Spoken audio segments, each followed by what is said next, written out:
Bom, de volta aqui com a Paulinha.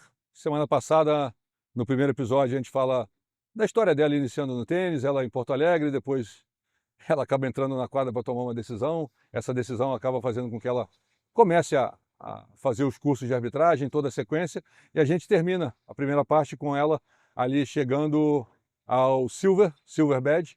E agora acho que esse ponto aqui seria legal a gente começar quando você passa para o Gold Badge.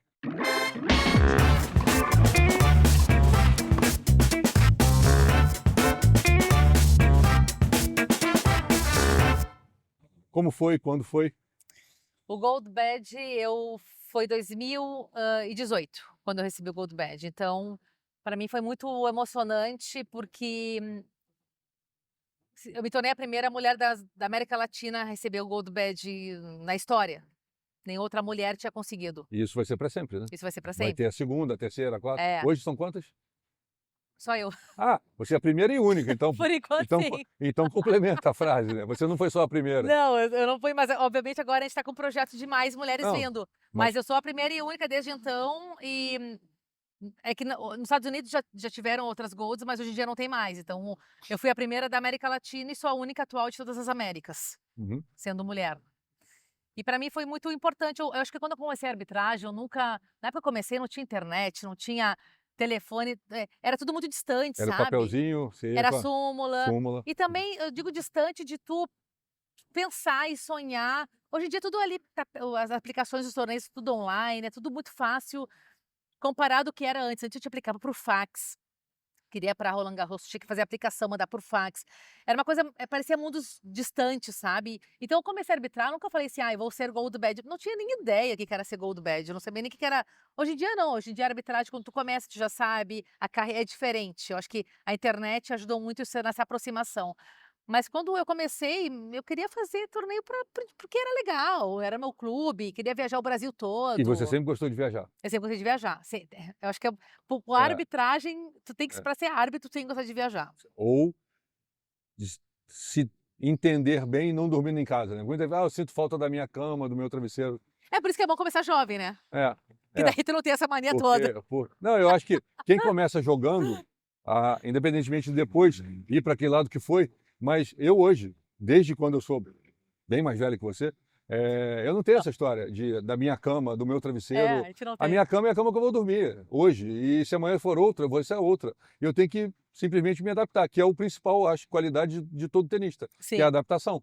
E que no caso, eu acho que da arbitragem, ou talvez até na televisão, você tem que se adaptar. Porque sim, você vai ter um lugar que, por exemplo, agora a gente está começando a ficar escuro, a gente vai ter que se adaptar porque a luz não é a mesma. E aí você passa o helicóptero, como você, por exemplo, vai ter uma torcida que começa a ficar hostil durante o jogo, e você tem que ter a sensibilidade de perceber que você tem que segurar um pouquinho aquele cantinho da esquerda da quadra, porque tem alguém ali que não está conveniente da forma como deve. E aí sim. você vai se adaptando, você vai se ajeitando, né? Mas, vamos lá, você chega no Gold,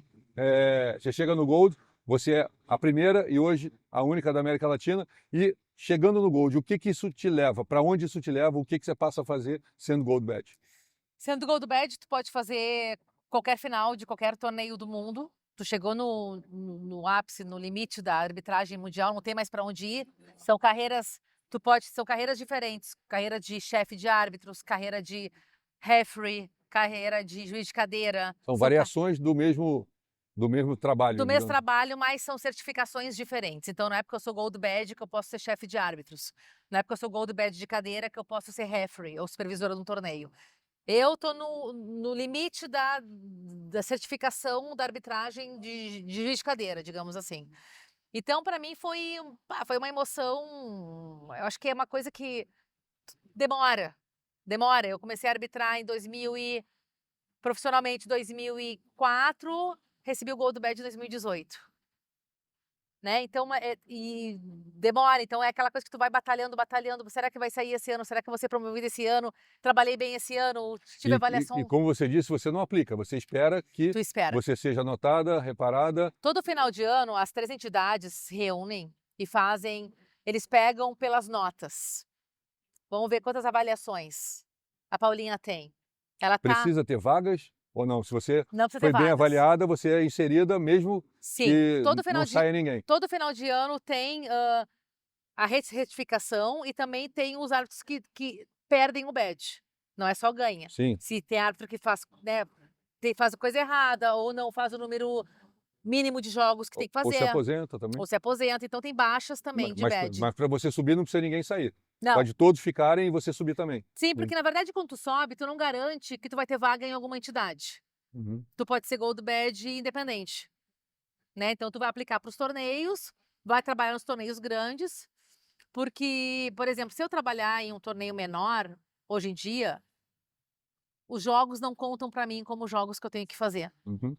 Eu tenho que ter 75 jogos por ano profissional, de tour events. Então, se eu fizer um World Tour da ITF, se eu fizer um Challenger da ATP, se eu fizer até uns 125 mil da WTA, esses jogos não contam para esses jogos que eu Você preciso só ter. teoricamente recebe financeiramente por estar fazendo, Claro. mas não vai computar para o trabalho sendo feito. Exatamente. E também é importante te fazer os torneios menores, por mais que não conte jogos, é importante porque é onde tu encontra árbitros de menor certificação. Então tu vai nesse torneio, tu avalia outro árbitro. Uhum. Esse árbitro pode te olhar na cadeira, porque a maneira também de um árbitro aprender é ele observar. Como um tenista aprende vendo um jogador. Exatamente. Então, tu pode ver que o caminho é muito parecido. Então, o árbitro, quanto ele mais olha jogos, quanto ele mais observa como é que aquele juiz de cadeira resolve o problema, às vezes não precisa nem ser um árbitro melhor certificado. Pode ser só o árbitro da categoria dele ou até outra categoria. Ele vai lá, ele resolveu assim, foi bem. Gostei da maneira, acalmou Vou o seguir. jogador. Ou ao contrário, meu Deus, ele botou mais fogo, não teve paciência, gritou. Nunca vou fazer isso. E exatamente, não, né? Então tu aprende muito observando, na verdade. Sua primeira grande final, o que você sentiu e qual foi? Minha primeira grande final foi no WTA de Florianópolis.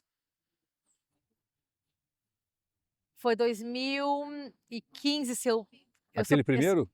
Que a Vênus veio? eu sou péssima em datas, assim, eu Não, sou tudo péssima bem, em mas datas, mas eu acho Floripa, que foi Brasil, Floripa, Brasil. Eu acho que eu fiz os 2 anos consecutivos, eu acho que eu fiz não, no segundo não, que foi no Costão, e eu acho que a Teliana jogou, e aí eu não pude fazer, porque a Uhum. gente também não faz a mesma Sim. nacionalidade.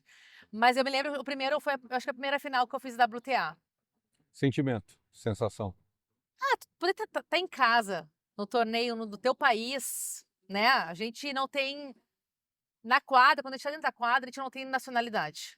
A gente não tem. A gente evita fazer, os supervisores evitam tu colocar para fazer um jogador do teu país, mas pode acontecer que tu faça. E na quadra, todo mundo fala assim, nossa, e aí torceu, a gente não tem já esse sentimento.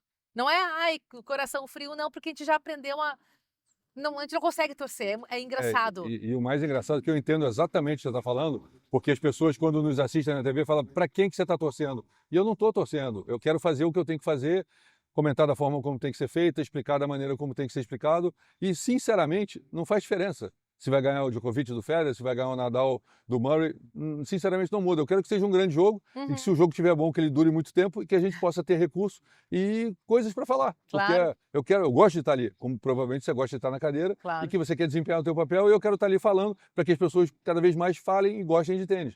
Mas realmente não me faz diferença se ganha um ou outro, e eu não tenho uma preferência, nunca tive. E as pessoas, infelizmente, não acreditam. Não, tem que ter. É difícil, mas é que as pessoas quando torcem, quando ela tem, né, o favoritismo, o jogador e o país, é normal. Então as pessoas realmente não entendem como é que eu não tô lá torcendo. Então a gente tá lá porque a gente quer que o jogo ocorra tranquilamente. A gente tá lá porque a gente quer fazer um bom trabalho. Todo mundo fala assim, nossa, a gente da cadeira, quando a gente tá na cadeira, a gente não assiste o jogo da maneira que alguém na arquibancada assiste. Porque a gente não tá focando no golpe do jogador, a gente tá focando na bola, a gente tá 100% na bola. É claro que a gente desfruta de um jogo bom, quando é bem jogado, claro que a gente, nossa, que legal ser de uma quadra, foi um jogo, foi legal, foi bom, sabe, a arbitragem foi bem, sabe, tu sai com um sentimento uau. Como da mesma maneira, quando a gente erra, todo mundo fala, o juiz errou, tá roubando. Eu não sei quem é que pode pensar que um árbitro, numa cadeira, numa quadra, com milhões de pessoas observando, vai querer errar e botar a cara na televisão, tipo, eu errei. Ou apontar para um lado ou para o outro dizendo que, eu quero que esse... Já é. Se tu errou, a gente tenta não errar, óbvio, nós somos humanos. Sim. A gente vai Não, errar e não é porque o a gente erro quer. acaba acontecendo, mas não é o erro intencional, não é o erro que eu quero Claro. prejudicar A para poder B favorecer. Não tem. Um erro, se aconteceu, putz, não viu, o árbitro não viu o ângulo que ele estava, ele não conseguiu ver direito, a gente não pode adivinhar, a gente não pode guess, a gente não pode... É isso mesmo, é adivinhar, a guess. gente não pode, né, enfim, tipo, eu acho que acontece. Não. O árbitro, para tomar decisão na quadra, ele tem que ter certeza. Uhum. Se ele não tem certeza, ele não pode tomar decisão. Porque isso impacta em muitos fatores lá. Você disse que Floripa foi a primeira grande final e fora do Brasil. Primeira grande final, qual foi? Ai, Silvio. Você disse que memória não era seu forte. Não, Mas eu a sou primeira péssima. final fora Depois do que eu Brasil? fui mãe, acho que piorou um pouquinho mais a Mas a memória. primeira final fora do Brasil. Ou então uma que tenha sido México, impactante. talvez, Monterrey, Ou então uma que tenha talvez. sido impactante, que você se lembre. Ou então as finais grandes que você já fez, Eu, os grandes palcos. eu acho que uma final que foi muito importante, que eu era silver ainda, foi a medalha de bronze, quando a gente fez as Olimpíadas no Brasil.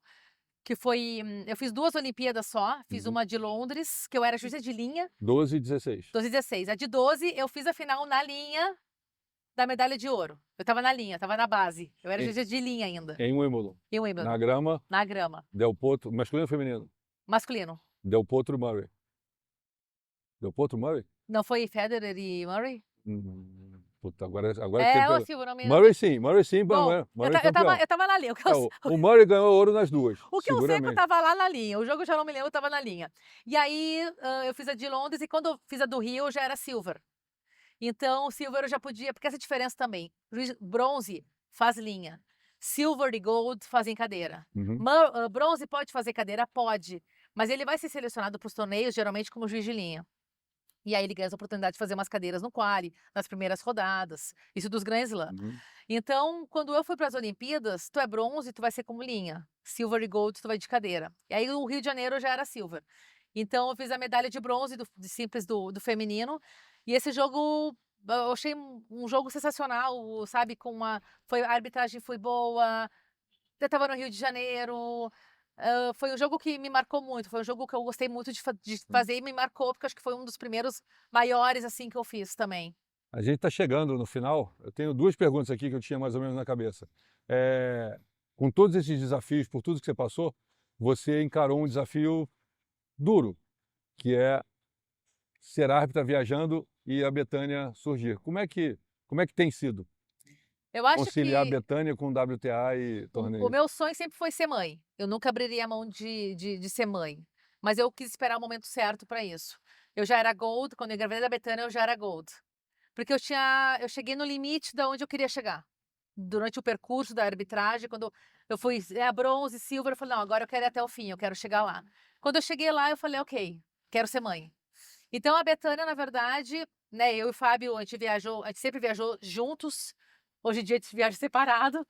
Mas a Bethânia, desde os 2 meses, o primeiro torneio que eu fiz, primeiro eu fiz Wimbledon com ela, eu fiz 2 Grand Slam com ela, praticamente amamentando ela, tinha 2, 3 meses. E acho que foi sensacional, sabe? Eu acho que foi super difícil, não vou dizer que foi fácil, foi super difícil porque é muitas emoções, tu vai voltar a trabalhar, tu tá com o bebê, tá com a ajuda da minha mãe, sempre viajou comigo para me ajudar, sem minha mãe não teria sido possível. Mas é diferente, tu não sabe como é que vai ser, eu vou ser mãe, como é que vai ser? Não, tu vai ter que chegar lá e vai ter que ver como é que vai ser, o teu sentimento de tudo, do relação, tu tá na quadra, o teu bebê tá lá sozinho não, tá com a minha mãe, mas tu não tá junto. Quem é mãe de primeira viagem sabe o que é isso, tipo, sair, mas cadê? Não tô vendo, não tá aqui comigo meu bebê. E da maneira que ela foi crescendo, foi ficando mais fácil. Até os 3 anos ela viajou conosco comigo, principalmente para todos os torneios, eu não deixei ela sozinha em casa ou sem a minha presença até ela fazer 3 anos. Tem mais hora de voo que muito adulto. Né? Eu levei ela para Nova Zelândia 14 horas de voo, imagina, quando ela tinha 11 meses, imagina. Então, ela foi para muitos continentes conosco. E depois ela foi ficando, eu fui viajando, o Fábio foi ficando, minha mãe foi ajudando. Então, a gente, para criar um pouco de Equilíbrio, né? equilíbrio para eu poder seguir, porque eu amo o que eu faço. Eu amo meu trabalho, eu amo estar na quadra de tênis. Mas também amo ser mãe, amo estar com ela nos momentos importantes. Então, acho que agora é se dividir um pouquinho, na verdade, que é o que eu tenho feito e tá indo certo, vamos ver.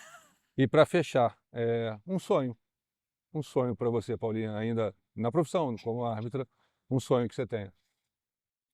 Ai, Silvia, então, sabe, as pessoas falam assim, que vão falar assim, ai, qual é teu ídolo, sabe? Eu acho que eu sou uma pessoa do coração, eu sou grata pelo que eu faço, pelas oportunidades que eu recebo.